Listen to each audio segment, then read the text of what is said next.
What's up, guys? We are live. So we got Erin joining us from the TikTok community, and we're going to be doing a debate.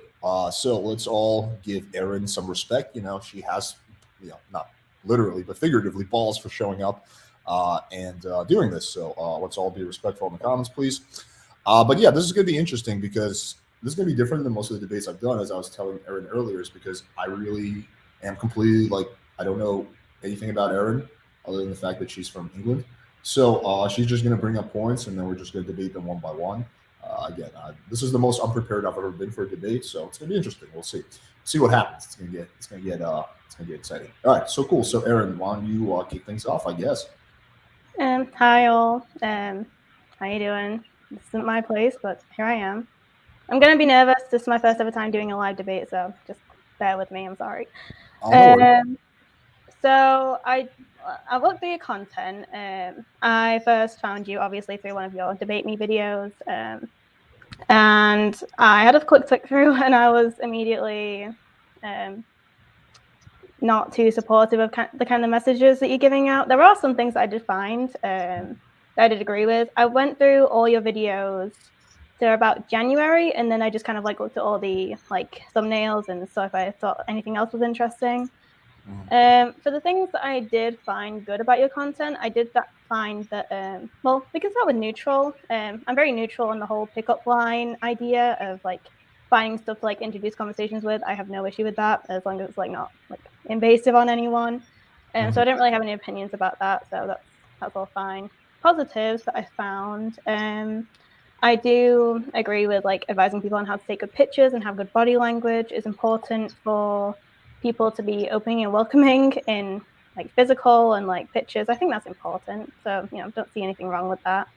And I did find one video where you were encouraging men to be open if they want to be in exclusive or non-exclusive relationships. I think that's very good. That's very important. And I obviously have no qualms with that because although open relationships and polyamorous relationships are perfectly fine, just, communicate about it, which I agree with. I just wanted to start off with some good things, so it was. Oh yeah, I do that too usually when I go on other people's channels. So yeah, no worries. Yeah, I didn't want to be completely negative. I just wanted to get some good things out of the way. Cool. So we can start off going some. I took notes because I'm weird like that. Of some things that I found potentially problematic with your content. We can start with some of those. Yeah, cool. Let's just go through them one by one. One of your videos, which I thought was weird, I don't know what your intention was with it, encouraging men to steal other men's girlfriends. I mean, you didn't say you were encouraging it, but you did give advice on how to do it, and I thought that was very weird. Which video was that? It literally was that 4 ways to get with a girl that already has a boyfriend. It was on TikTok? Yeah. Let's pull it up. Because I make so much content, so I want to be familiar with the video. So let me actually pull it up right now. We can watch it together, and then we can kind of debate it. Okay, TikTok.com. Oh god. Okay. Do you remember how far? Do you remember how far down it was? I do not. I just kind of like made notes of like some quotes that you had. I didn't like favorite anything. Okay, let me see if I can find it. It was definitely on TikTok. It wasn't like on YouTube, right? Yeah, it was TikTok. Okay, cool. Let me try to find this. I think it was like quite early on in your content, or like middle-ish. Oh lordy! No, I mean we'll find it. I don't have that much content. I only started TikTok like 6 months ago, anyway. Yeah. Okay. 3 types of photos. Do shirtless photos work? How to banter? How to finally get a date? What to do? How to reframe?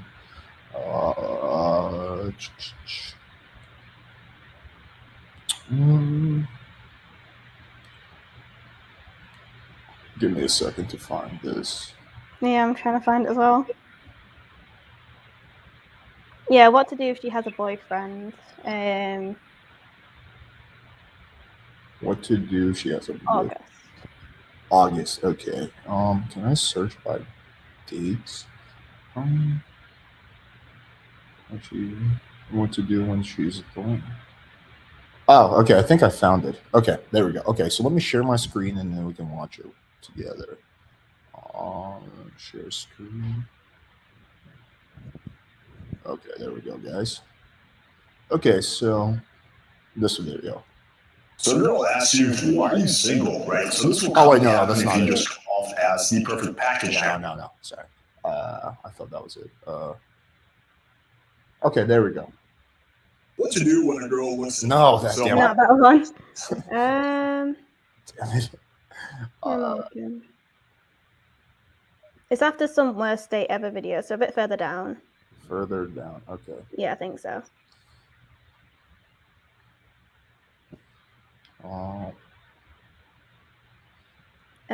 Yeah, what to do if she has a boyfriend? What to do? Right in the middle. Oh, okay, there we go. I see it. Okay, cool. 113 KVs. Okay, we did pretty well.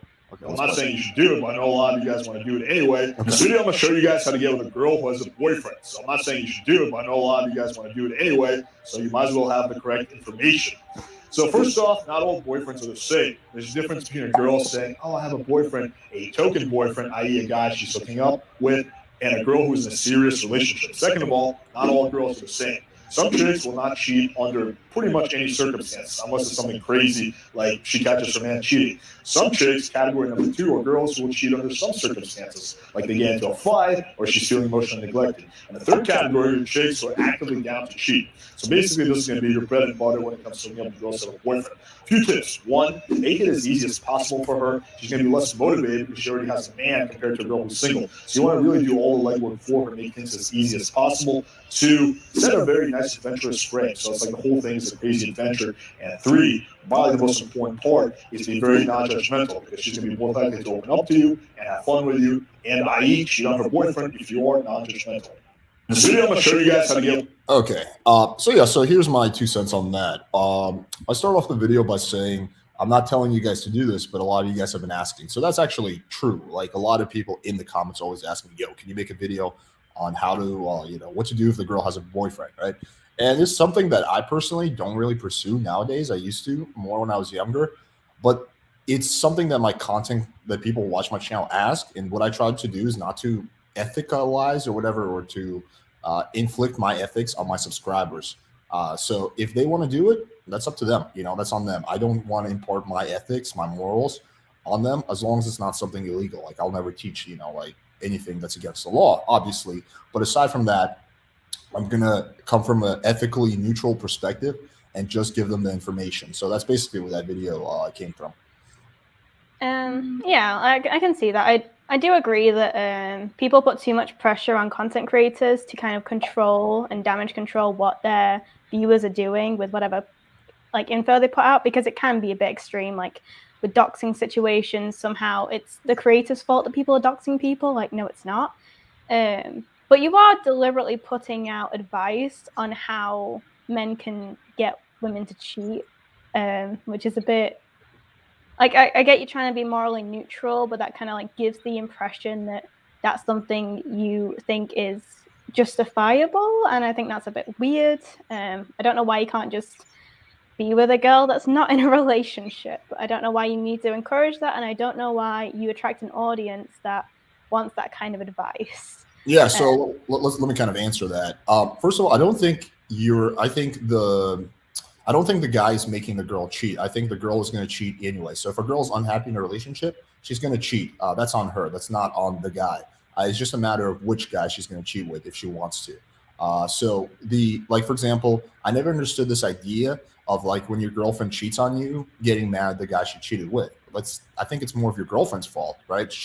That guy doesn't owe you anything. He's just a random person. But your girlfriend, you guys have an understanding of loyalty or whatever. So, I'll tell an anecdote. 4 or 5 years ago, I was hooking up with this girl who I wound up getting really close with. I met her. She was married when I met her. She was in a loveless, sexless marriage that she was stuck in, she was basically banging me, while she was married to that dude. And that could be morally ambiguous, but I really enjoyed that experience. She enjoyed that experience. I guess her husband did not. But what she would have slept with someone anyway. She was actively looking for guys to cheat on her husband with. So if it wasn't with me, it would have been with some other guy. That's just a fact. So, like, I don't have a problem again, like, I don't think people should cheat. Like, if I'm in a relationship, I'm gonna try not to cheat on my partner. Like, I am actually in a relationship, but so I'm gonna try not to cheat, on my girlfriend. I think, yes, like, from an ethical perspective, you should not. But if a girl is looking to cheat, right? Like, who am I to judge that? Who am I to shame that? Like, there's probably a lot of reasons why she's looking to cheat. Maybe there's not good reasons. Maybe she's just a very, whatever, like, ethically questionable human being. Or maybe there's legitimate reasons. Maybe her husband mistreats her or whatever. I don't know, right? But at that point, the choice is on her. And so I think giving guys the information, there's nothing wrong with that. Basically what I'm saying is, like, listen, like, make it easy on her. Don't, like, I'm not telling them to, like, go out and, like, actively seek out. But if there's a girl that is trying to cheat and you are talking to her, right, you probably want to make things as easy on her as possible. You probably want to, what are some of the other things I say in that video? You probably want to, kind of be discreet, right? Because that's something she's watching out for. I mean, I think a lot of that stuff is just kind of common sense, but I think a lot of guys lack common sense. So, I'm going to give them that common sense, basically. So the common sense is to how to find women that want to cheat. No. The common sense is, if you are already talking to a woman who wants to cheat, you probably want to be discreet. You probably want to make things as easy on her as possible. That part is the common sense. Okay. So you think enabling behavior can be justified? In what sense? Like, with a lot of other like ethically looked down upon things, like, I don't know, smoking or like drinking, you have enablers who are people around you who are watching to see you fail, and trying to encourage you to get back into those bad habits. So I feel like it's kind of a similar situation with, like, a dude who actively knows that you're in a relationship and is willing to enable you to cheat. I feel like there are some situations where I can, like I can understand cheating, like if it's like an arranged marriage or whatever, like it makes sense, but, like, I don't know, it's always going to be an iffy, like, territory, and it's like, I don't know why, like, men want to do that, or like anyone wants to do that, really. Well, I think people cheat for a variety of reasons. They're not happy. I mean, there's also men and women typically cheat for different reasons. So let's start off with women. Why do women cheat? Well, women typically cheat for, one of the reasons is they're just not happy in their relationship. Some of their needs are not being met. Maybe it's their sexual needs. Maybe it's their emotional needs. Maybe it's their intellectual needs, but something is not being met. It's not being addressed in that relationship. But she doesn't want to end the relationship for whatever reason. Maybe financial, maybe emotional, maybe just out of pity for the guy. Like, I don't know, there could be any number of reasons why she doesn't want to end it, but her needs are not being met, and she's seeking those needs elsewhere. Is that something that I think is a good thing? No, I'm not a fan of cheating. Like, I don't want to get too personal, but I had like, in my family, like my parents had some of that happen. So I'm not a fan of cheating in general. I've tried never to cheat on my partners, but at the same time, like, I think that I'm not going to go out there and judge and shame men and women who do cheat, for whatever reason they do it. Like, is it something I'm going to encourage? No. Going back to, like, the whole, like, the smoking thing. Well, people are going to smoke. Like, the people who want to smoke, they're going to smoke irregardless, right? So I don't think there's anything wrong with, like, so a content creator saying, okay, well, if you are going to smoke, maybe, don't chain smoke cigarettes, maybe get these kinds of cigarettes because they're less bad for your health, maybe do this and this and this, giving advice. I don't think that video is going to encourage people to smoke. It's just going to, give information to the people who are already smoking, basically. So I don't think I'm encouraging cheating. I think I'm just providing information to the people who already choose to engage in that kind of behavior, similar to that of, like, the cigarette analogy. If I was, like, I don't know, that'd be kind of bizarre, but I was a content creator that was all about, like, I don't know, like, smoking etiquette and stuff like that. I was telling guys, hey, listen, if you're going to smoke, do these cigarettes instead because they're a little bit less bad. They have a little less tar in them. Try to vape. That's a little better for your health, right? I don't think at that point I'm encouraging people to smoke. The people are already going to smoke. I'm just pointing them in the right direction. I can see how that can work. Yeah, I can see how that can work. I don't like. I mean, if people, like, already cheating, it's like, I don't know. It's just like, to be fair, my analogy wasn't like the perfect thing because like I don't think like smoking is like a necessarily like morally charged thing. Like I feel like smoking around people that don't want you to smoke around them, that's weird. But like cheating is like a moral debate, and it was fair to like be a weird analogy for me to make. Okay. But like I don't know, I still feel iffy about it. I can't really like come up with a good enough analogy for it, to be honest. You have like you think cheating is like wrong, right? Yeah, obviously. Yeah. I don't know. I mean, I think that's a normal position, but do you did say earlier that there are some situations where cheating is like, I don't know, I guess more justified, like if there's an arranged marriage, right? Yeah, or like there's an like abuse situation where someone can't get out of it. But Yeah. I do think, and I think you did clarify in your video that there are different types of women, some who are looking to cheat, some who aren't. But like it's important to like, I think the motivations are important. It isn't necessarily justified, but it is reasonable. So like if someone's in an abuse situation or arranged marriage or whatever else, I think that's like reasonable. But if you're just like cheating with a woman, just because you feel like it and there's not like really much motivation behind it, like if they're in a happy relationship and say like she's drunk and she just feels like having an affair, like it'd be a bit weird to enable that. You know what I mean? Mm-hmm. Yeah, I think though the responsibility is still on her. So I'm a big believer in like treating people like adults, just who can make their own decisions. I'm not a big fan of like babying or like micromanaging people. So I think that again, the responsibility is, if she's in a relationship, the responsibility, just like the responsibility is on me to not cheat on my girlfriend, right? We have an interesting relationship, but let's say we had a traditional relationship. I couldn't be like, babe, I was just drunk that night and that chick, her tits were out. Like, that's not an acceptable excuse. That's like, I thought then I shouldn't have gotten that drunk in the first place, right? Like that's that's what she would say. That's what any reasonable partner would say. So I still don't think that's like, that's like it's still on the person who's in the relationship not to cheat. And I think furthermore, what was I saying earlier?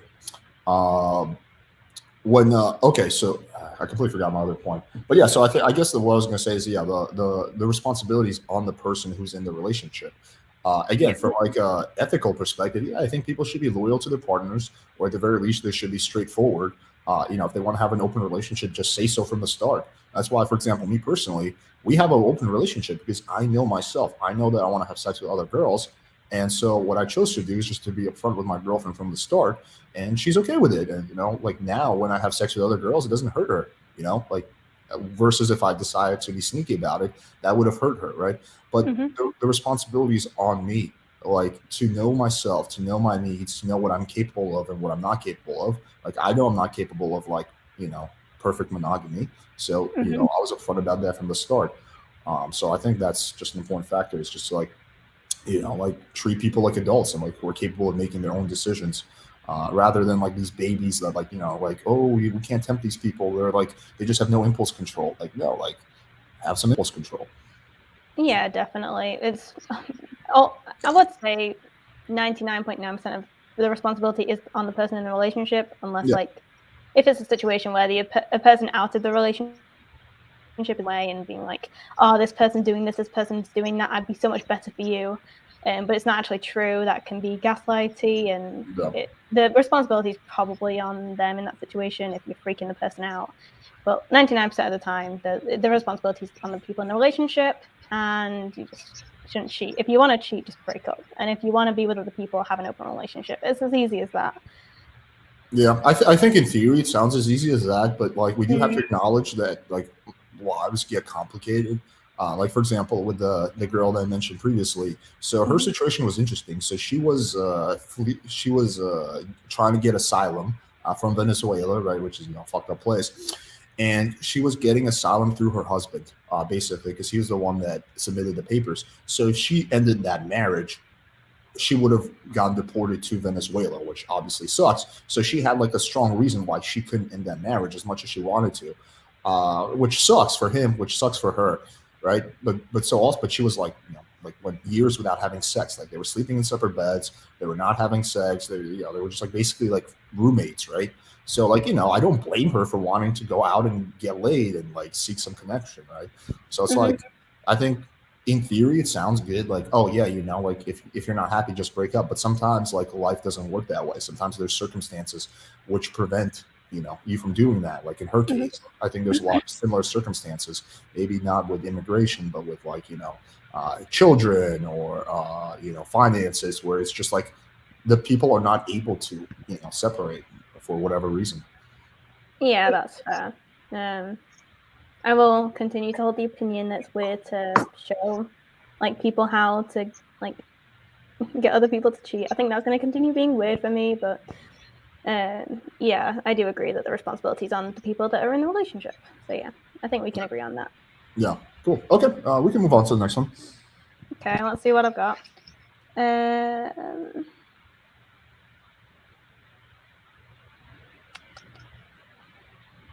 Oh yeah, I remember in one of your videos, you kind of like made fun of a girl for being wary of going out at night. I don't remember the text conversation specifically, but someone wanted to go out with a girl at night, and she was like, "You're a stranger at night, no," and you kind of made fun of her for that, and I thought that was a bit weird. Yeah, so the context is the girl did not want to go out after 8 p.m. So I just want to be clear, it wasn't like after midnight or something like that, which is really bizarre where I live. I live in Miami, where like everything is open really late, and basically here dates begin at 8 or 9 p.m. So like 90% of the dates I go on are like on 9 p.m. So like here it's extremely unusual for someone not to go out after 8 p.m. I don't know, maybe it's like that's something that's more common in like the suburbs, but where I live, that's insanely unusual behavior. And when I posted that to my TikTok story, my Instagram story, which is other people who live in the Miami area, like everyone replied to me, be like, dude, that's so weird. Like, because everyone here goes out at night. So yeah, it was more like that. I was just like confused why someone does not want to go out after 8 p.m. Like, dates here start at 9 p.m., 9:30, right? That's normal. Again, like, I mean, she's entitled to her choices. I'm not like shaming her for it, but it's kind of funny and unusual. So that's what I was poking fun at. Yeah. Obviously it's going to be location wise. I don't think anyone like my age in my area would judge you for not wanting to go out at night. I think it'd be weird it's more weird to judge than to like not want to go out at night.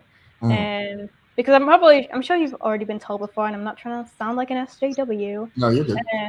But like there is a lot of privilege in having confidence to go out at night without fear of, being in a dangerous situation, especially if it's a first date with a stranger. You don't know what could happen. There could be a drive-by kidnap or something. Anything could happen, especially if it's someone who's had previous experience with being attacked at night or being misled into a date at night and then something's gone incredibly wrong. I think it's fair enough to be very wary of strangers asking you to come out at night with them. But that's obviously for me in my area. It'd be a bit weird to judge someone for not wanting to go out at night. Yeah, I get that, and I agree that there's a lot more dangers for women to go out at night than there are for men. So for sure, like there's no denying that. Where I live is an extremely safe area. Like, and again, I agree that a lot of this is location based. Like, your area might be completely different. But in my area, like it's like super duper safe. Like there's like police everywhere. There's people out at like 4 or 5. Like if you go out at my apartment at like 4 a.m., there's gonna be people walking around. Like sometimes girls by themselves. I see that all the time. And it's because this is a very safe area, like where I live. So that's what kind of made it bizarre. Again, she's entitled to her preference, but it is like really unusual for where I live to want to not go out at 8 p.m. But I guess if you live in a dangerous area, that makes sense. Yeah. If I was living in like, I don't know, like fucking like Detroit or something like that, I probably would not want to go out after 8 p.m. either. But where I live, that's like really bizarre, I guess. Yeah, okay, that's fair enough. It's just like, important that people might have like strong motivations for not wanting to do certain things or being uncomfortable.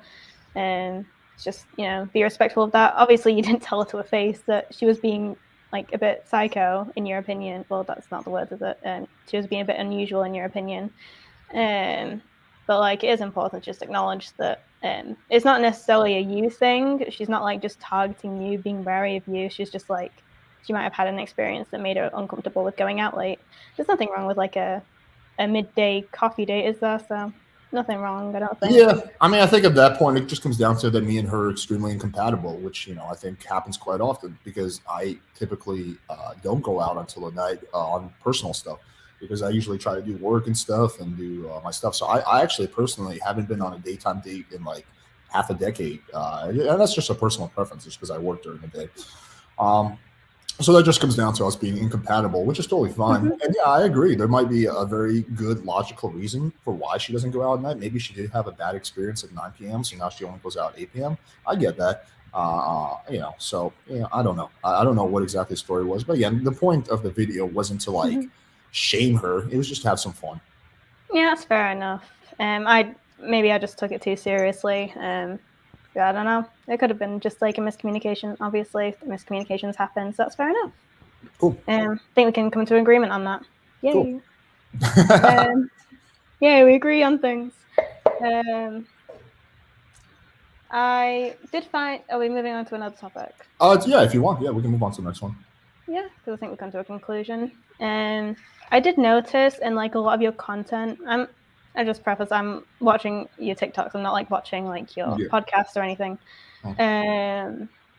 You talk a lot about the friend zone, and I think the majority of people online know that that's like a topical debate.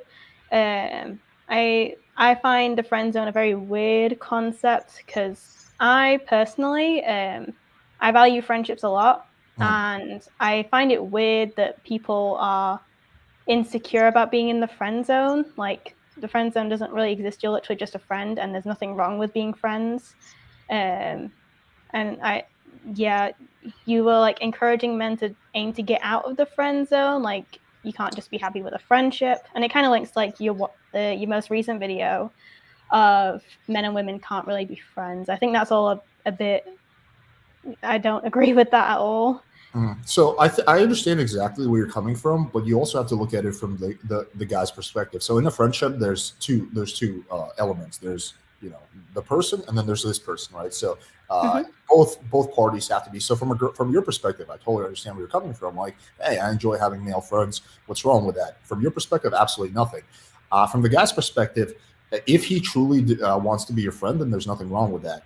But the problem is a lot of guys, they have a very hard time expressing their feelings or their wants and needs, and so they pretend to be the girl's friend when they really want to be her boyfriend or they want to date her. And that's what's a lot of guys are really miserable because they get, the girls are like, oh, I just want to be friends. And then because they have no boundaries and zero ability to express themselves, they just go along with it. And then they suffer in those friendships because, again, it's like they don't want to be in a friendship. They want to date her in the first place, right? So if a guy wants to be friends with a girl, there's absolutely nothing wrong with them being friends. I have several female friends, who are at this point purely platonic. Nothing wrong with that, right? But that's because I want to be friends with them and they want to be friends with me. I'm not trying to sleep with them. They're not trying to sleep with me. Well, at least I don't think they're trying to sleep with me. So that's why that friendship works. However, when one party has a secret agenda, that relationship is not really going to be that relationship is going to be on shaky grounds when one person wants something fundamentally different in that relationship. You see what I'm saying? Yeah. So if that's the case, wouldn't it be better to encourage people to be honest if they're looking for romance? And if they can't handle just being friends, then they should just be honest about that and just be like, hey, this relationship, friendship, whatever, is probably not going to work because I don't feel comfortable. I don't feel like valued in this relationship because I prefer a romantic relationship. So you should probably just like part ways. Wouldn't that be better? 100%. And I do teach a big part of that. I think that, for example, let's say initially, so there's two elements. Not two elements, two stages of the friend zone. The first is before it starts, right? And yes, I agree with you. Like, before it starts, you should do that. You should be upfront. Like, hey, I'm actually not looking to be just friends. I'm interested in you romantically. If you're not interested, that's okay, but I can't just be friends with you. So I agree with you at that point. However, I do think that I think that, yes, guys should do that off the start. The problem is they often don't, and they find themselves, by the time they watch my videos, they're already like 2 years into the friend zone. And at that point, it becomes tricky because like you're friends with someone, quote unquote friends with someone for 2 years.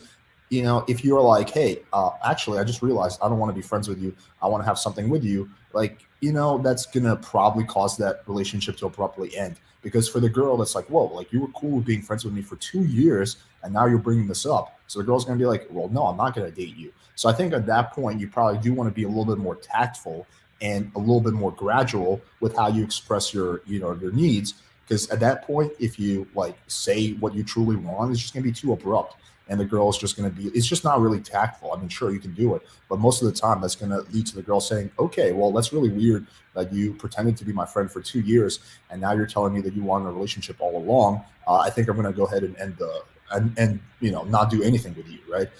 So I think at that point, if the guy finds himself there, which he shouldn't, but they often do, it's better to be more tactful and take a more gradual approach, which is basically what I advocate if the guy finds himself in a friend zone, than just to be so brutally honest and abrupt. I suppose. I mean, I feel I probably should admit, like, I feel like I can't give a very nuanced opinion on like friend zone dealios because I personally don't see the fascination with sex in general. I have no need for it. I have no interest in it. I don't pursue it. I don't want it at all. So I find it like strange. That's why I value friendships so much. I find it strange that like you just can't be happy with a friendship because, in my opinion, a friendship is the foundation for like a romantic relationship. I think that should come first. I feel like with a lot of relationships nowadays, it's sexual and then it's romantic.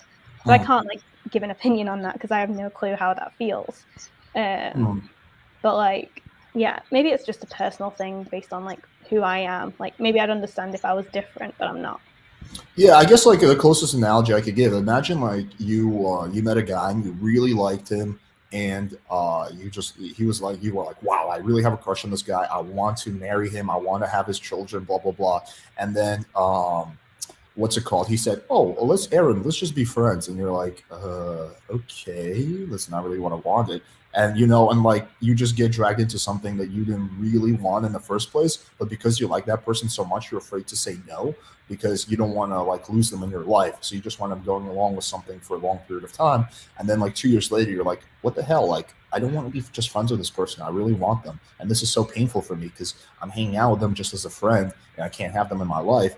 Right, but that's not something that commonly happens to women. That's something that commonly happens to men all the time, which I think sucks. And I think it also sucks for the woman in a way because that friendship is not pure. Like if, like let's say you're a multimillionaire and I befriend you, but I only want to be friends with you so I can get money from you. That's not going to be a solid friendship, and you're going to probably realize that I'm not really genuinely friends with you. That I'm just trying to get like money or clout from you, and our friendship is not going to be that solid versus if it's like a friendship based on like like mutual respect and compassion and like interest. That's going to be way more of a solid of a friendship. So that's kind of what I'm saying. I find that these friendships where the girlfriend zones the guy, they're really not even that solid to begin with because there's a secret agenda on the guy's part, and usually the girl subconsciously knows that there's that secret agenda. That's fair. I mean, I can't like pick up on like vibes very well. I couldn't tell like if someone was interested in me. Honestly, I couldn't tell. And I'd still be one to advise that you just be honest. If you're still going and this relationship is making you miserable, you really should just cut it off because as much as you may value how the other person feels, at the end of the day, you aren't like responsible for like other people's like emotions in general. Like you have a sort of duty, but at the end of the day, you should be prioritizing yourself. As selfish as it sounds, you should be prioritizing your own mental health and well-being. And if this relationship, despite going on for so long, is still damaging to you, you really should cut it off. Even if you feel like you're the bad person, you should just cut it off. Yeah, I agree with you. I think the problem people often don't do that because they are people pleasers. That's a very common thing that, especially amongst men, they just people please. But yeah, I do think that people should do that. Can I ask you a personal question if you don't mind? I was just curious about something you said. You mentioned that like for you, sex. Are you like you just don't have a sex drive or like what? I'm asexual, so I don't have sexual attraction at all. It doesn't exist. Interesting. Wow. Like not at all. No, I don't have any want to like be like close with someone. I guess no, it's not for me. Wow, that's fascinating. Okay. Yeah. I mean, I think the majority of society is weird because I'm like the minority. We're like 1% of the population. Like, Yeah, that's we're the extremely weird rare. people, okay? Yeah, that's extremely rare. Like most people have like whether maybe it's like whatever they're. Wow, that's like not at all. Like zero. Like never. No. I'm not interested in people in that way. That's why I value friendships, because I don't have those kind of relationships. Was it always like that, or did it change at some point? I think I was like 15 when I figured it out. At that time, I didn't really tell anyone because you kind of have a bias of people like, oh, you need to find someone you like first, and then you'll feel it. And I never did. Wow. I have had like quote unquote flirtationships with people before, and I just kind of realized it just wasn't for me. So that's how that works, I guess.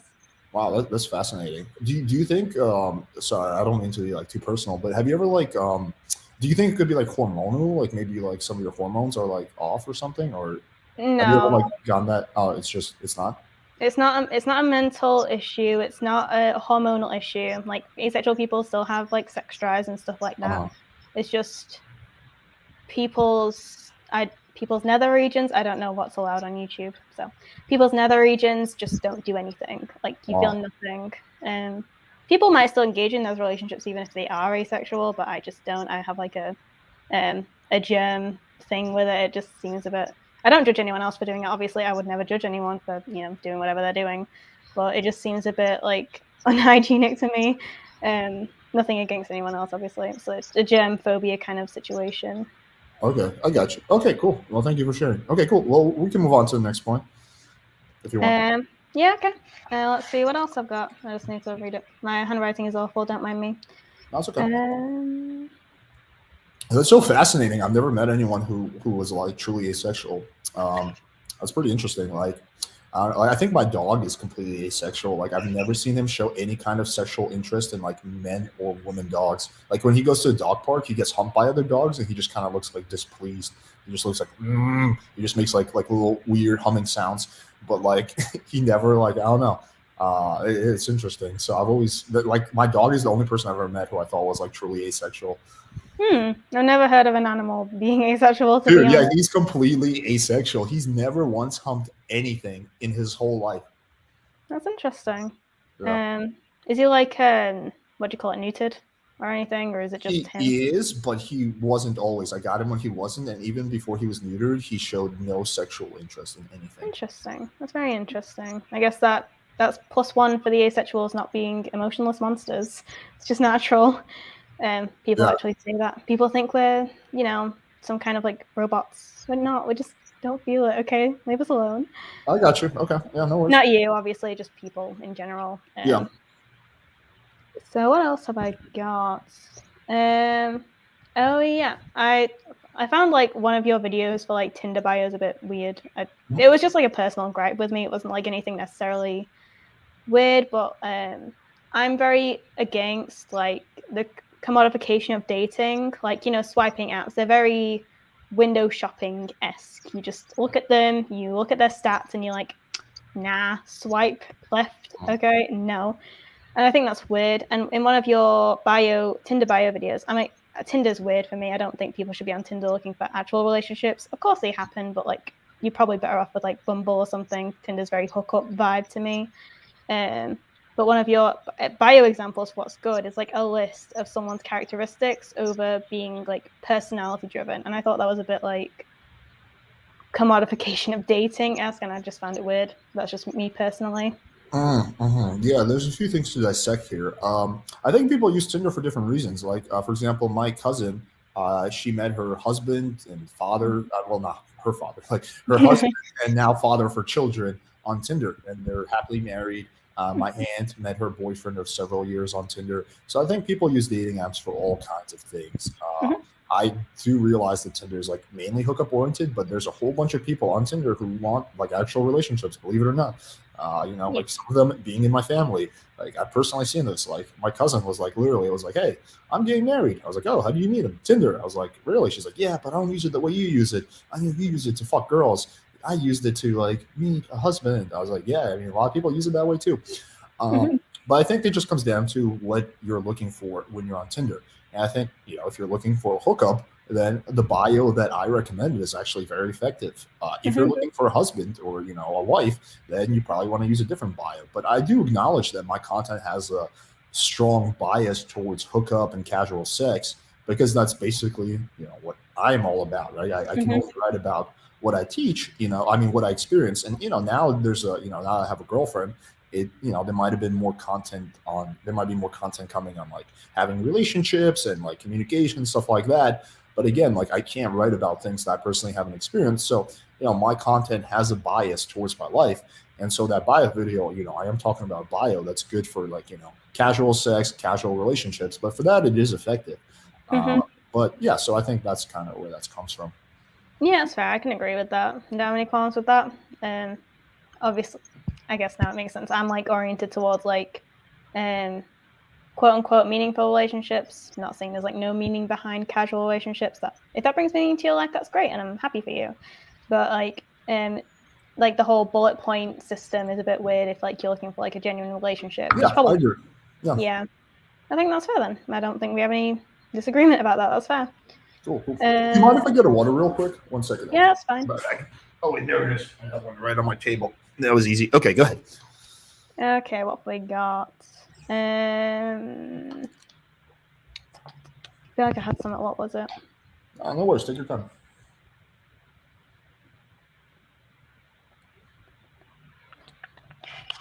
I had some. I don't know where it's gone in my brain. I had a very good point.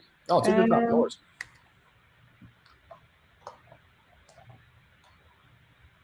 That's it. I found it. So in one of your videos, I think this is probably the one I thought was the weirdest. It was about having sex on first dates, and you said that women should probably have sex on the first date to discern which men are interested in a meaningful relationship and which men are interested in a hookup. I don't agree with that. I feel like that frames it in a very weird way where you're trying to like convince women that they're somehow getting an advantage in the situation or getting a benefit when they're really not. Because either way, you're going to have a lot of men who are looking for a hookup. They get their hookup, they get their lay, and then they leave. And the woman is left here like, well, I just had sex with someone I wasn't wanting to have sex with just to figure out if they wanted me or not. And now they don't. And I just kind of gave them sex for nothing. Yeah, that's great. And I think that's really weird advice to women. Obviously, I see exactly what you're saying. So I think this will make more sense once I explain it. And that's, I think, the hard thing about TikTok is you get 30 seconds, so you can't really have like nuanced opinions, right? But so there's two ways to look at sex. One is the way a lot of people look at it, which is a zero-sum game, which basically means one party wins, one party loses. So when I have sex, I win, you lose, right? That's the way a lot of people look at sex on both sides. In the manosphere, a lot of like the red pill people, they look at it that way, like, oh, sex is something for the man. And on the other side, sometimes, some women look at it like, yeah, sex is for the man, right? The guy gets sex, right? Like the term gets implies that I am getting something from you. I look at sex differently. I look at it as a win-win. It's a win for both parties. However, I think the one thing you said is that, well, if a woman doesn't really want to have sex, in that case, she should not have sex. A girl should only have sex if she actually wants to have sex. She enjoys the sex. So what I'm saying is, what I was saying in that video is if you're a woman and you want to have sex with a guy, then go ahead and have sex with him, right? Because if the guy just wants you for a hookup, he's going to disappear anyway. Like whether you make him wait 3 dates, 5 dates, or 1 date, he's going to disappear once he has sex anyway. So you're just basically prolonging the inevitable, right? So you might as well just get, some good sex out of it, right? And, and then whatever. But if the guy wants a relationship, he's going to stay around anyway, whether you have sex with him on the first date or the third date. So as a woman, you might as well find out quicker. But again, that's only if you want to have sex. If you truly don't want to have sex with that person, then don't have sex with him. Again, I think sex should be a win-win where both parties, benefit just from the act of sex in of itself. That's what sex should be. That's what sex has always been for me. It's not about me getting something from the girl. It's about both of us having a lot of fun together, the kind of fun that we can only have, together. We can't have that kind of fun separately, right? So that's what, sex should be. But I think that in society and the way in culture, like sex has just become this really weird thing where it's looked as a zero-sum game. Like the guy's getting something from the girl, but that's not what really sex is and should be. It should be, a mutually beneficial exchange in of itself. And then everything that follows after is something separate. I agree that guys should not lie to girls and say that, oh, I want to date you if they just want to hook up. I'm full agreement. Guys should not like mislead or deceive girls. True. But again, there's two ways to look at it, from the guy's perspective, from the girl's perspective. In that video, I was saying from the girl's perspective. So from the girl's perspective, if you want to have sex with a guy, I don't think you should stop yourself just because you think that that's gonna more likely lead to a relationship. Again, because the guys who just want you for sex, they're going to disappear anyway. So all you're doing is prolonging something that's going to happen anyway. So you might as well just have some fun, while you look for that kind of guy that's going to date you. So does that make sense now the way I've explained it?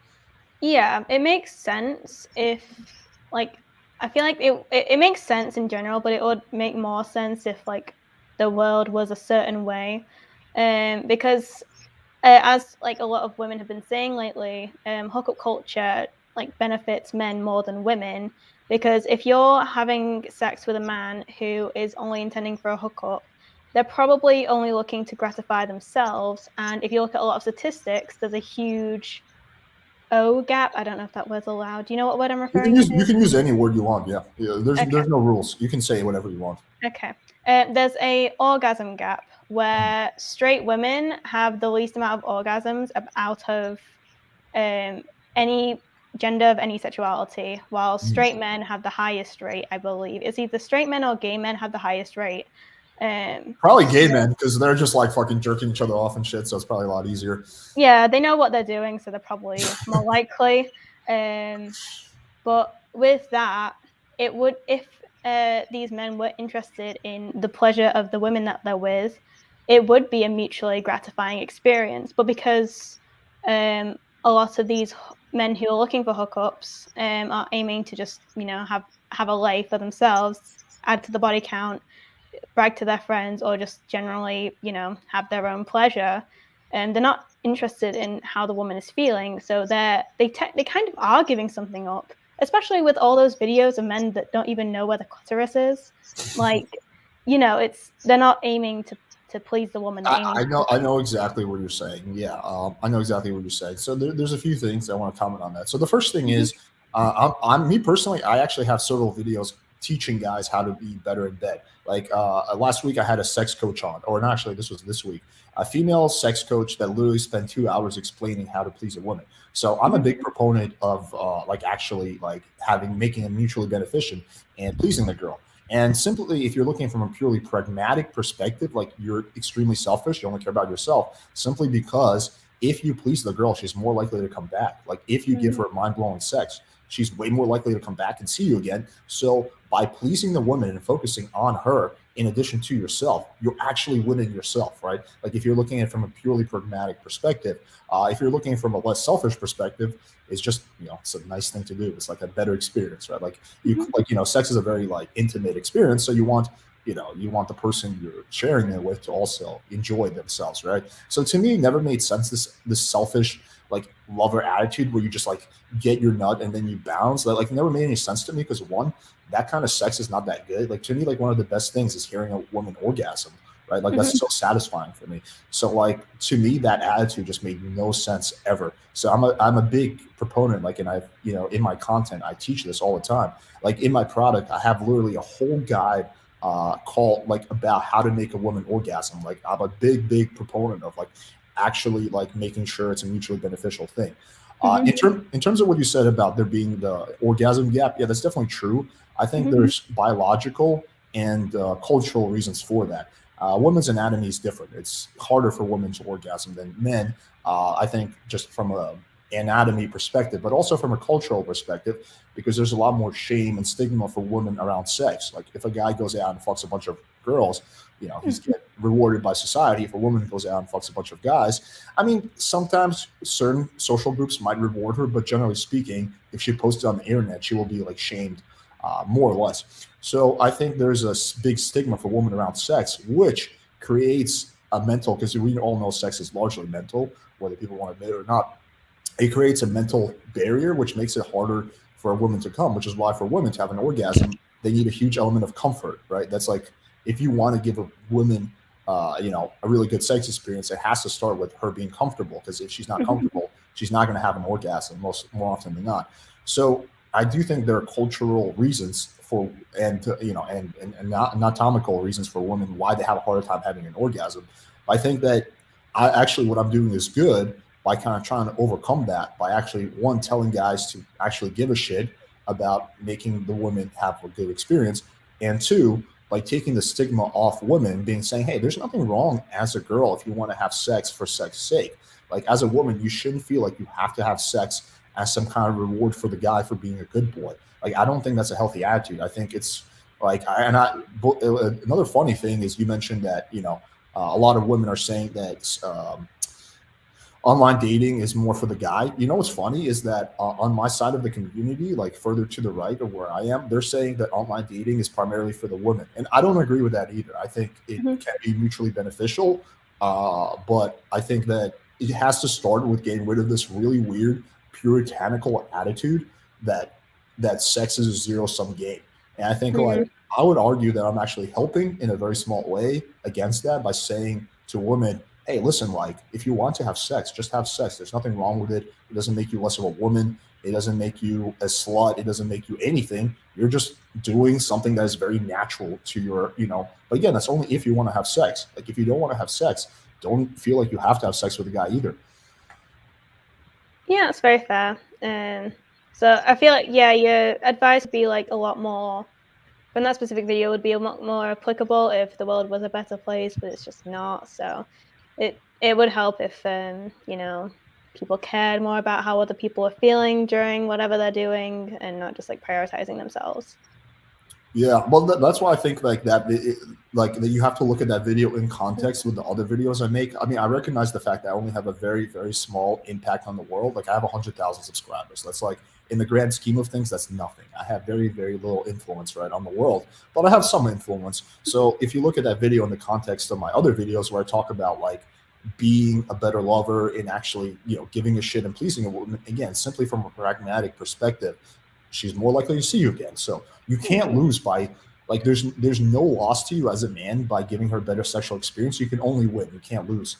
And that's if you're looking at it from a purely pragmatic perspective. So in the context of my other videos where I say, hey, like, actually give a shit, make a woman come, I think then that advice starts to look a lot better because, again, I have my own bias and perspective on the world. Yeah, for sure. I acknowledge that. But, I think that if someone wants to just follow me to a T, it's not only going to be, hey, women should fuck on the first date. It's also going to be, guys should actually give a shit and make a woman come on the first date. So then it becomes much more balanced. Yeah, that's a really good point. It's it makes a lot more sense to me knowing your intentions behind your personal sexual relationships. So it makes more sense that you give that kind of information because you kind of have a worldview that you expect other men to feel the same way. So it makes a lot of sense. I can agree with that. Yeah. Yeah, I mean, I think that. I have a whole complex thoughts on sex, just in terms of I think sex is a really good thing in general if people want to do it. But I think that it's become so weird in society with religion and culture, and it's become this really weird thing, which that's why I personally I date girls who are more sexually open-minded, I guess, or whatever, because I don't think I could ever date a religious girl or something like that if she has strong shame and stigma around sex, because I'm just so the opposite of that. To me, that never made any sense. I mean, maybe part of that is my upbringing because I didn't grow up religious. I grew up agnostic. My parents never shamed me for sex. My parents were pretty open. They're yeah, you want to have sex, go have sex, So I don't know. Given my upbringing, it's really been bizarre to me. I mean, I acknowledge, I understand that there's religion, there's culture that cause people to be that way, but if I can have a very, very, very small effect on the world and changing them, then that makes me happy. Yeah, that's fair enough. Yeah, I can agree with that. I don't Cool. really have any problems there. Cool. I have an issue with the original video, depending on who's viewing it, I suppose. Yeah. It's a weird argument to make, but I feel like I'm getting my point across. Yeah, no, I can understand how if you look at that video in isolation from my other content, it can seem like it has a secret agenda. Like I'm just trying to get chicks to be more DTF. Yeah. Like I'm just trying to like being sneaky and I'm like pretending like I'm giving women advice, but in reality it's advice that self-serves me. But if you like look at it in the context of my overall channel and all my content, especially like my long form content, you see that that's truly what I believe. Like I'm truly about less stigma and less shame around sex and just more open sexual, whatever environment. Like, and again, like you can see, I brought on like female sex coaches. I have guides on like, so like I've done a good amount for like kind of pushing that, like a more open attitude towards sex. It's not just me being self-serving. It's truly what I believe. That's cool.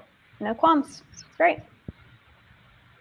Cool. Okay. You want to move on to the next one? Yeah. It kind of like leads up from what you've said, like in this current conversation, where you said dating benefits women, like online dating specifically. Because I remember one of your videos, you did say that men have a harder time dating online, because it tends to be, it's a trend where a lot of men are messaging women and very few women are messaging men. And that kind of linked to another video where you like prioritize getting a girl's number over like getting their Instagram or Snapchat, because you're gonna stand out more if you're in that situation.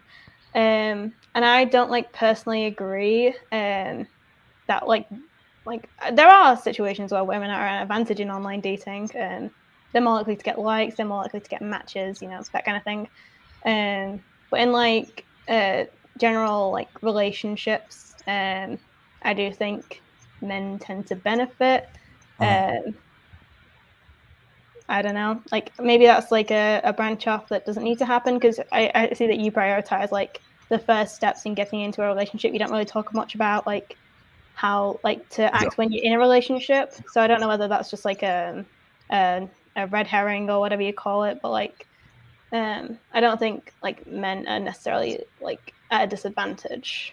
I see what you're saying. So again, this is the hard part of TikTok, is because there's no room for nuance. So I think there's there's women. There's a saying. I think it's pretty accurate. Women are the gatekeepers of sex, and men are the gatekeepers of relationships. So I agree. So for men, okay, we've done like pretty like scientific experiments. We created a profile as a girl, as a guy on Tinder in Miami to see what happens. So we created a profile as a let's just say very unattractive woman, and she got like 500 likes in 24 hours, and guys were like begging her to hang out.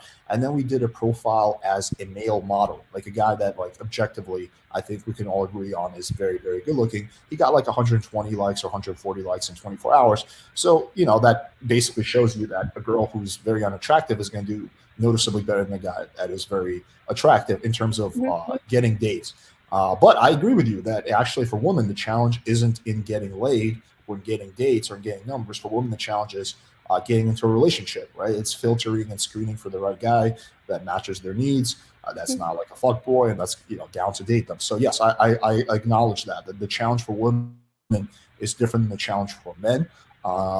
It's just that my channel, like 90% of my audience are men, so I generally make content much more slanted towards men. Like things that benefit men. But yeah, I agree with you. Like if my content was primarily women, if my channel was primarily women, I would make a video about like, okay, for you, for us, it's really easy for women, it's really easy to get laid, but it's kind of hard to get into relationships. So here's advice on how to, whatever, like, get into a relationship as a woman. So it's just it's just different challenges for different sexes. There's just like in like the red pill community or whatever, like on that side of the internet, they believe it's so much easier to be a woman nowadays and so much harder to be a man. And on the other side of the internet, they think it's so much easier to be a man and so much harder to be a woman. I think that both sexes have their unique challenges. I don't think one is necessarily harder or easier. It's just we have different challenges. For me, it's going to be a lot harder for me to get sex than it is for you. But for you, it might be harder to get into a relationship that you want than it is for me. So it's just different challenges. Yeah, I think like the way I think of it, it's harder for men to find relationships, and then it's harder for women to like maintain them. Because generally speaking, men I don't know whether it was one of your videos or not. I might have just like found it on my For You page naturally. It's like men have like a harder time like expressing their emotions, and you should only like express certain emotions with like women. Like you should like, I don't remember like what the actual point was. It was something like being in the middle or something like that. That might Yeah, have I been think it was my video. It was like about being stoic. Yeah, I think that's my yeah. So there's a theory in like feminist sociology where women have to take on this triple shift, where they have to take on housework, they have to take on paid work, and they have to take on the emotional labor of the relationship, because men don't seem to want to put that effort in for whatever reason. I don't know what it is, whether it's like quote unquote toxic masculinity or just insecurity or whatever that is, but like I think you should just express your emotions as you have them. You don't have to be over dramatic or under dramatic or whatever. Just be genuine with your emotions, and if the other person can't handle that, then that's fair. Like I've cut off friendships where someone's got very severe mental health issues because I can't handle their mood swings and stuff like that. I've had to cut those people off. So, you know, like if someone can't handle someone else's emotional fluctuations in a relationship, just like acknowledge that. You don't have to disguise it or anything, because that could probably do you worse for your mental health. I mean, I think you're kind of, now we're talking about something a little different, which Yeah. let me kind of comment on that. So yes, you are right about the fact that women tend to have to do most of the emotional work in a relationship. I think part of that is the fact that women, are much more emotionally in tune than men. Like there's been studies done on this, and women have, I think, 10 times the gray matter, which is the part of your brain that's responsible for emotions, than men do. Like 10 times, which is why women on average make a lot better like human resources or anything that like women on average just have much better social skills. They're much more socially in tune. They're much more empathetic. That's just like scientifically been proven. Of course, there's exceptions, but so it sort of makes sense for why women would be more in charge of the emotional aspect of the relationship, because that's what their brain is much better at doing. That's not to say that guys should be cut off from their emotions, but I do think that I believe like, I don't think guys should be completely 100% stoic, but I don't think they should be. I think they should be somewhere in the middle. So meaning like you do want to be kind of grounded, and like you want to be like, a lot of women like it when a guy's like their rock, like he's like the emotion, like he's pretty grounded, he's stable, he's stoic. He's not the kind of guy that just like whines and complains and is at the mercy of his emotions. But I don't think guys should be cut off from their emotions and just like hide them and just drink away their issues. I think that's like a problematic idea of masculinity which exists. That's the only thing that I will say is truly toxic masculinity, is this idea that men should never show emotions, which I think is kind of silly. I think you should express your emotions as a guy, but I think you have to be disciplined, and you have to do it in a grounded way. If that makes sense. Yeah, appearance is like important to a lot of people. It's not personally important to me. I don't really care how people see me, like generally. If people misinterpret what I'm saying, then I'll try and correct it. But like, I don't personally feel much need to like put on a mask or put on a presentation of stability or stoicness or groundedness. So maybe I just can't see why that would be necessary. I just say just express your emotions as they are. Yeah, I think that there's an element of being like a really high value guy that I think is often missed, but it's called emotional mastery. So it's where your emotions don't control you, you control your emotions. So that means that, like, for example, if you're with your girlfriend and you get mad, you don't like lash out. You can control your emotions. You can take a breath. You can take a step back, and you can express your frustration in a very simple, grounded, non-aggressive way, right? Like that's something we both agree on is like a good quality to have. Well, it's the same thing if you're like really upset with your girlfriend. You don't just start crying. You can ground your emotions, and you can express that again in a very simple, grounded, logical way. And you can explain to her why what she did upset you, rather than just cry and complain about it, right? So I think that's like part of being a man is learning to have like emotional mastery. Like a lot of people always comment, like Alex, you're so patient. Like I've never seen, you'll never see me like get mad or like flip out on people during debates or live streams. Well, and like I've had like people like, like do like make fun of me and shit. And like I never get like really get that riled up again, because it's not that I don't feel the emotions of anger. It's just that I have control of my emotions, generally speaking, and I can ground those emotions and then express them in a more straightforward, logical way. So I think that's a very good skill to have as a man and potentially as a woman, but definitely as a man, so that you're just not at the mercy of your emotions. I mean, I guess, obvious level, an example of this would be like if you're at a bar and someone says something to you, you might feel anger, but you shouldn't just punch them in the face, right? Like we can agree that's a bad idea.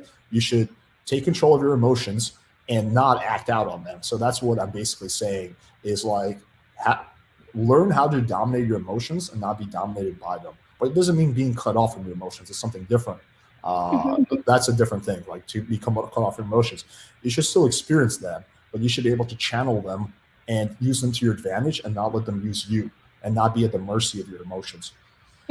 That's very fair. I think there's nothing wrong with like putting a front in public. Like if you're just around people, then it's fair enough to just like kind of not like appear like vulnerable in some situations, and then like going to your own private safe space and just like if I have something to shout about or cry about, I'll do it in private. So I'm guilty of that as well. So that's fair enough.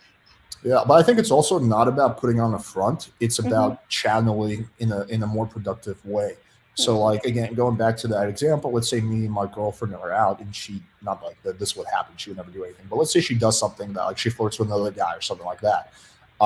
It's me, I feel a sense of anger and rage and whatever, and sadness maybe, but it's me learning to channel, like to control those emotions, not lash out, not make a scene, but to channel them and then express them to her, express my anger and rage, but in a very calm and grounded way, which is just so much more likely to be productive than me just having like a temper tantrum. So I think it's less about putting on a front, but it's more about just channeling them and being able to control them rather than letting them control you.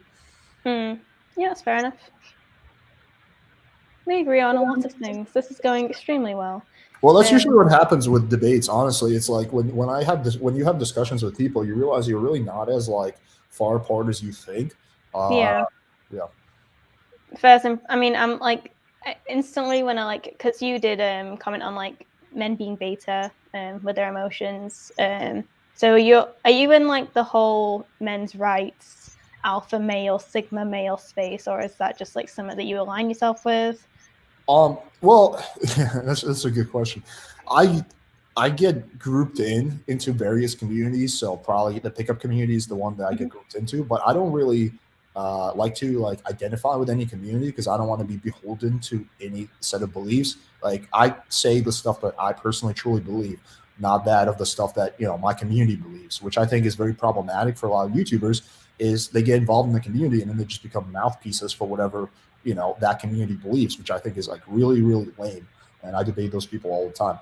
I think there's elements of truth to that community, yes, but I don't agree with like everything. I don't believe in like that you should just like try to like be alpha at all costs or like try to like dominate every situation. So we'd have to like expand a lot more on that. But yeah, I do get lumped into that community, and I agree with some of the stuff they say, but not everything, I guess. I mean, I personally, I don't like align with myself as much either. I consider myself like a centrist leftist. Like I'm probably more center than I am left. I'm not like into the whole like quote unquote social justice warrior space. Like I'm not like trying to like dominate on people and trying to prevent them from saying things, because I like differing opinions. I like people who are willing to express them, because it can help people create arguments against that, or it can help create more nuanced discussions. I hate echo chambers. I hate it when everyone has the same opinion, because you get no progress there. You're all just saying the same thing to each other, and you just kind of like get into a space where you think you're right because everyone else is telling you you're right, and then you might be wrong. So like I don't like necessarily having a problem with the existence of spaces. Like I view alpha male content in like a negative way, just because do you remember the whole like blow up with there was a blow up with pickup artists with that one dude. Street Attraction, the one in England, is that the one you're talking about? Who? Sorry. Yeah, the one in England was Street Attraction. It was Richard from Street Attraction. Is that what you're referring to? No, I don't remember that. I remember like a wave of commentary videos. I'm a commentary YouTube fanatic, like Curtis Connor, Drew Gooden, that kind of thing. And there was a wave of people criticizing pickup artists, like this one dude comparing women to horses, and people had like a qualm with that, which is fair. That's weird. And now there's like a whole debacle of like alpha male content and alpha male podcasts specifically. Like with the fresh and fit thing of women having Instagram as cheating, and that one other dude who was like, women don't have hobbies. Liking video games isn't a hobby for women. Are you insane? And that's like the current like view of like alpha male content, and I have an automatic like, we all make assumptions. We're all human. I'm not going to say I don't make assumptions. I just like assume like your brand of content is going to be very men's rights kind of vibey. I see what you're saying. Yeah, for the record, I've criticized Fresh and Fit publicly many times. I am not a fan of their content. I publicly criticized them, probably more than the vast majority of people on YouTube. Yeah, I think what happens with any movement or community, they usually get hijacked by the extremists. So like you can take like the feminist movement, right, which was initially about equal rights for women, which is something that I think pretty much 99% of men can agree with. But then it became hijacked by like some crazy people all the way on the end of the spectrum saying, oh, men are pigs and men should have to stay inside and blah, blah, blah, like crazy notions like that. So I think something similar is happening with this, with the manosphere or men's right movement. It's got hijacked by people. It's usually the people it's just the nature of the internet, I think, is the people who are the most extreme in their views, they get the most attention, right? Because if I make a video giving a nuanced opinion, it's not that interesting for people to react to. It's like, oh, this guy's like pretty reasonable and logical. There's no reaction video on that. But if I say some crazy shit like, oh, women should delete their Instagrams and women don't have hobbies, well, that's something you can react to. Like, this guy is fucking nuts, right? And then that idea gets so much more attention than a more nuanced idea. So I think that's just like the problem with the internet in general, is that things on the extremes get way more attention than people who are nuanced and balanced. I think there's a lot of people in the community who are very similar to me, who are kind of like nuanced and balanced and don't believe in like weird, like idealistic, like extreme notions. I certainly don't think women should have to delete their Instagrams in relationships. Like, my girlfriend has an Instagram. I don't give a shit. So yeah, I think it's just the nature of the internet, honestly. Yeah, that's fair. Assumptions are never going to go away, but it is important to like recognize that we may have a bias against a certain creator just because they give off a certain vibe, but they might not align themselves with like certain like organizations or movements or anything like that. Yeah, I mean, I've been like really critical of like aspects of the manosphere that I dislike. Like, I get criticized for this all the time, actually, by other people. They say, Alex, why are you so critical of like they're within our community? Like, why are you like go after people in other communities? Don't go after people in our community. I get that criticism all the time. And I'm like, nah, like, I think some of the stuff that people in my community say is really dumb, and I'm going to criticize it. So I go after everyone. Like, I go after like social justice warriors. I go after black pillars. I go after red pillars. I go after extreme manosphere guys. I go after like everybody on my channel. I kind of have like a periods where like for a month I go after this group, and then I move on and go after. No, I would not go after. Like, I don't attack them personally. I just criticize their ideas, I guess. Yeah, I haven't like seen any of your YouTube content, so I'm probably like missing a lot of context on like the kind of views that you hold. And I've not seen your podcast either. To be honest, I was hesitant to like look at your podcast just because of like like an advertisement for it on your TikTok, which was basically just girls being pretty, and you're not really saying anything aside from talking about penis size. So that didn't seem interesting to me. No offense. No, none taken. Yeah, but it's like unfortunately I need to have like a catchy trailer, because like if I don't, like, no one's gonna watch. So I'm guilty of clickbait to some extent. I won't deny that. I definitely do some clickbait stuff. I do try to be like, not to go too far with it. Like, I do try to like not completely clickbait people, but I do some of it for sure. Yeah, like with my trailer, it's all like highlights. But if you actually watch the podcast, it's like very like in-depth, like nuanced, balanced discussions. It's not like just like chicks shaking their ass. I mean, that happens sometimes, but most of the time it's actually like intellectual conversations, like going back and forth with some humor, of course. I try to keep things funny. Yeah, yeah.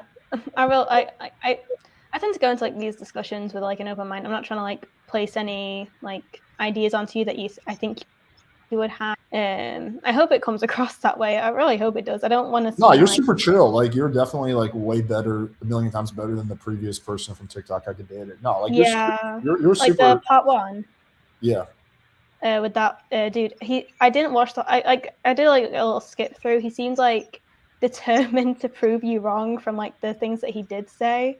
Like he was desperate to disagree with you, and I just don't agree with that. Like just because someone might have some bad ideas, they can also have some good ideas, and you should really be open to that. And I am open that you have like a lot of good motivations with your content. It's just you attract an audience based on like your presentation, like you're very masculine, Thanks. like you have a deep voice, like you attract men who want to be attracted to women in like the space of like potential incel behavior, and that's no fault of your own. It's you can't really control like the people who are attracted to your content, especially if it's based on personal like your appearance and the way you speak. So you do have a lot of good motivations with your content. It's just the wrong people receive it, and then those people will use it for not what you wanted. And that's not something you can control. And too much responsibility is placed on content creators, like I said, and you shouldn't like be criticized too much for that. But it's important to acknowledge that like your messaging needs to be very clear to get across what you feel, especially if people like haven't seen like your YouTube channel like myself. Like you've said, you talk against men's rights activists and alpha male behavior that's like toxic and problematic, and I haven't seen that because I looked at your TikTok. So I'm wrong for that because I missed context. But now that I know, I can appreciate and understand the message you're trying to put out, and I do appreciate that intention is pretty good. I wouldn't have any qualms with it, honestly. I've disagreed with very little of what you've had to say, aside from like nitpicks here and there. Okay, thanks. I really appreciate that. I mean, I do truly feel that if I have an hour with a person who's at least somewhat open minded, I can more or less get them to a point where they at least largely agree with me. Because I do feel like a lot of my ideas are based on like just me, like just logic and like my experiences, and I think universal human experiences. So, I think if someone goes into it, even with a little bit of an open mind, by the end of the discussion, they're going to be like, okay, maybe I don't agree with everything, but I largely agree. Um, so yeah. With the other thing you were saying about, oh yeah, believe it or not, actually, incels, a lot of incels really don't like me. They say that, yeah, a lot of them really don't like me. They say that I'm not sympathetic enough, that I don't acknowledge how hard it is for men nearly enough. So yeah, I'm kind of like down this. It may seem like weird to believe, but I'm actually like fairly down the center in terms of like if you look at like extreme manosphere guys on one end and then like feminists on the other end. I'm like fairly down the center, like in terms of my beliefs. And so I get like hate from both communities. Like I get a lot of it from the other side too, like a lot. They say that like I'm just too soft, or like I'm not honest enough about whatever the struggle of men and whatnot. I don't know. I just speak on like my own experiences and just like what I've seen. That's really the the basis of my channel, honestly.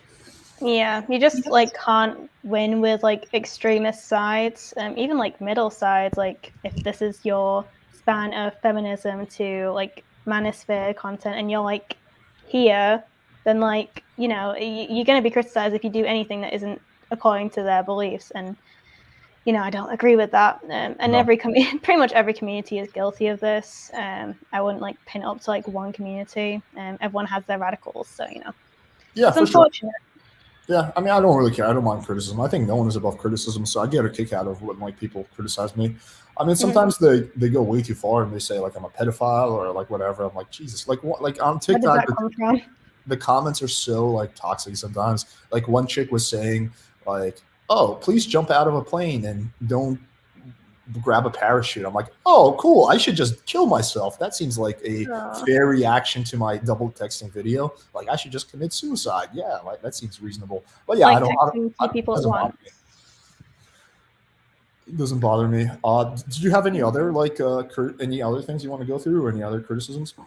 I think that's everything I had. I think like everything else that I had is kind of like been integrated into it. And I feel like you've already. Well, my other issue is like your whole persistence argument. That's like very prevalent. But I feel like I saw like one of your sections on your previous debate with the dude you're talking to like the other day. And you like had quite a long discussion about that. So I don't know whether you like want to talk about that again and justify yourself again. We can. I don't mind. If you want to do it, we can get into it. Yeah. It was just like mostly there was a video of you saying that you should like pressure women. Like if a woman says they're busy, you should pressure them to spend time with you. There was I feel like there was another one. What was it? But I don't think I ever used the word pressure, right? That's just not something I would say. Yeah, maybe that was just me interpreting it. So yeah, just like put like it felt like it like the word I used was badgering. Like if a woman says she's busy, badger them to spend time with you. If a woman says, if a woman's ignoring you, badger her to respond with sarcasm. Like if a woman says like she's not interested, like push for a relationship, and that's just how I interpreted it. Yeah, I can see that. So I don't believe in badgering people. I don't think you should like annoy women or like harass them or anything like that. I certainly don't like do that myself, and I don't advocate that. But I think persistence can be very attractive if done correctly. So there's a story about, I don't know, do you know who Grant Cardone is? No. He's like a really famous internet marketer. Like he's like pretty big. He has books or whatever. He's a pretty famous dude. So he has a story. It's kind of a weird story, but the story is this: that when he there's a girl that he liked, and he called her once a month for 2 years and left a voicemail on her phone saying, "Hey, I'm still interested." Blah blah blah. Nothing crazy, just like And she didn't pick up for 2 years, and finally, like on the 24th month, she picked up. They went on a date. Now they're married. Blah blah blah. And I'm not saying like that you should do that. I think that's like pretty weird to like do that. Like I would personally never do that, nor would I advise that. But it does show you like there's so many stories like that show you that persistence, as long as it's not pushy, not needy, not creepy, can actually be very attractive. Another one was a girl who's a freaking guest on my podcast. She said that she's now dating a guy who messaged her on Instagram 52 times. She didn't respond to the 51 messages. The 52nd she responded. Again, his messages weren't like, "Hey, why don't you respond?" It was like, "Hey, I'm doing this thing and I'm thinking about you." Again, really weird behavior. Not something I would do. I wouldn't message a girl more than a few times on Instagram. If she doesn't respond, I would just move on. But, I asked her on the podcast, why did you, go out with him? Like, he seems like really, she's like, I was like really impressed by his persistence. So I think like, we can't dismiss the fact that persistence, if done right, is very attractive. And that's basically what I try to teach. I try to show guys, okay, this is how you can be persistent without being needy, without being creepy, without being pushy. And some of that is like waiting a few days and sending another text. And I've had like many personal experiences that confirm this, where the girl maybe ignored one of my messages and I re-engaged her a few days later. And then we went out and then we had a really good time, right? So I think that there needs to be a reasonable stopping point. Like, I think that, the Grant Cardone story or the Instagram 52 messages thing, like, in my opinion, those are like way too far. Like, I personally wouldn't go that far. But, like, I think as long as you're not being creepy, you're not being needy, you're not being weird, like, I don't see the harm in just like once in a while, like following up and just like showing your interest. Like, if the girl says, "Hey, I'm not interested, leave me alone," then yeah, leave her alone. Like, don't keep trying after that. But if the girl's like, flirting back with you, but she just keeps flaking every time you invite her on a date, then like, what's the harm in just like keeping trying if you're interested, if you really like her. So that's kind of where I'm coming from. Yeah, I think based on like immediate like thinking about it, probably like maybe 2 weeks. If they haven't responded to you in like 2 weeks, then you're probably just like being ignored, and you should just move on and not like cause yourself any more stress over it. Because sending the first text is very stressful in my experience, because you have to try and convince them that you're entertaining enough to talk to, and if you don't manage to get them to respond, it can be a bit depressing. But you just have to move on and just save yourself that mental strain and try someone else. Yeah, I think as a man, like, you have to get to a point where you don't feel stress or negative emotions from from being rejected, because most of your interactions as a guy will be rejections. Not like the girl saying fuck off, but like the girl not responding or the girl being busy. That's just the reality of, you know, the dating marketplace. So if you are the kind of guy that gets upset when the girl doesn't respond, you will not make it in modern dating. Like you're going to burn out really fast. So one of the things I teach guys is to actually be able to not take this stuff personally. Like the girl's not rejecting you. She's rejecting her idea of you, but she doesn't know you. So her idea of you could be completely different than the reality, right? So she's not really rejecting you at your core. She's rejecting her perception of you, which could be totally different than who you are. So you can't take that personally. You can't get upset by it. You just have to be like, you know, it shouldn't affect you. It's like if you're walking down the street and a homeless guy says, "You're a loser," it's not going to affect you. You don't care what some random person thinks about you. And that's the kind of the place you want to get to as a guy if you want to, you know, be happy and successful when it comes to dating. I've never heard that advice before, and it's actually like really good. Like I completely agree. Yeah, it's like a really good argument. I've never heard that before. No, thank you. Yeah, I mean, I think that like that's just, well, I think that's just because you and I, you know, I'm a man, you're a woman, right? So we have like, you don't really need to get to that point, you know, because you're going to have less instant, like, you know, less guys disappearing on you and stuff like that again. So I think that it's less necessary for women than it is for men. Like if I had a daughter, I don't think I would necessarily give her that advice. But if I had a son, I would definitely give him that advice, if that makes sense. Yeah. That's fair enough. I honestly don't have anything else to say, to be honest. Cool. I mean, yeah, I mean, I think this was a really good discussion, and I really appreciate you being like kind of open-minded and like you know, open, you know, to hearing, I guess, my perspective. Yeah, I try to be. I really do hope that I come across that way. I'm not like trying to. I feel like I've been told a lot that I try and pick apart things and try and find fault with it, which I don't intend. If someone says something and I just interpret it in a certain way, I will point it out. It's not like me trying to like catch you out or point out like, "Ha, you are actually a misogynist. How dare you? Get you cancelled." So yeah, I try to like come across as like not like trying to like get you to confess something that you wouldn't confess otherwise. It's weird. No, you've been super chill and like, yeah, like no, you're good. You definitely didn't come off like that at all. Like I think you were like really like open-minded and like, yeah, respectful, which I always appreciate in a guest. So yeah, like I really appreciate it. I think there should be more conversations like this with people who think differently.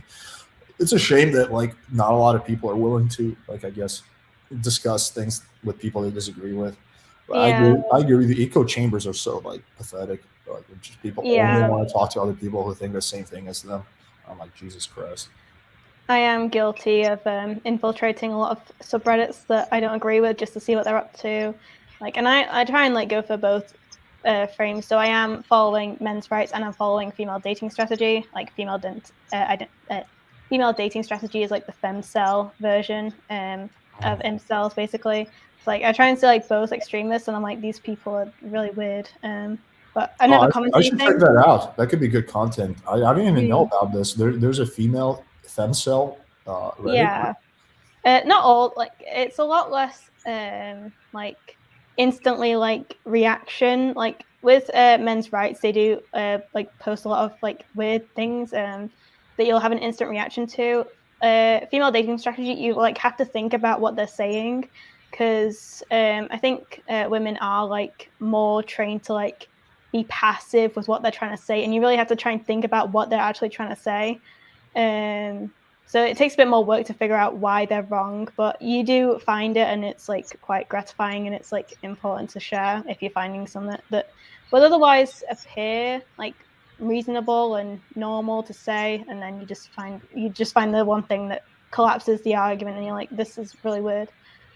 Oh, interesting. Okay, I'll have to take a look at that. But yeah, I thought this was a really good discussion. Do you have any like closing thoughts or anything else you want to mention, or anything you want to plug? I do agree. Like I continue to like appreciate if like you had some kind of like disclaimer. I'm not like trying to like pressure you to like share. No, you're good. Because your like account seems very impersonal. Like you're just trying to like give very detached advice, even if some of the conversations that you're showing are personal ones.